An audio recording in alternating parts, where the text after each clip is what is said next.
რუსთავის ბაგა-ბაღებში ბავშვის საუკეთესო ინტერესებზე ორიენტირებული ჰუმანური პედაგოგიკის მეთოდოლოგია ინერგება.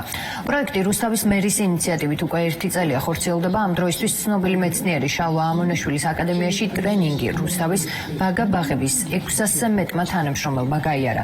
კურსი თებერვალში დასრულდება და რუსთავის ბაგა-ბაღების 6000-მდე აღსასრდელი კიდევ უფრო მაღალი სტანდარტის სერვისს მიიღებს.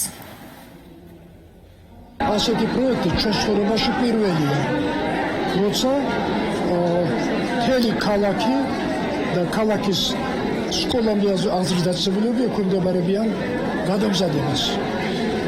ჩვენ მხოლოდ ერთი გზა ვიცით გადამზადების, ეს არის ჰუმანური პედაგოგიკა, სიყვარულის, ურთიერთობის, კულტურის პედაგოგიკა ეს. და ამ საქმით ვიყავით დაკავებული მთელი წელიწადი. ამ პროექტით ჩვენმა აღმზრდელებმა ისწავლეს, როგორ მარტივად დანერგონ სახელმწიფო სტანდარტი ჰუმანური პედაგოგიკის მიდგომით. ეს საკითხები დაგვეხმარა ჩვენ პიროვნულ ზრდაში, რადგან ბავშვის განვითარებაში მოდელირება ერთ-ერთი მნიშვნელოვანი საკითხია.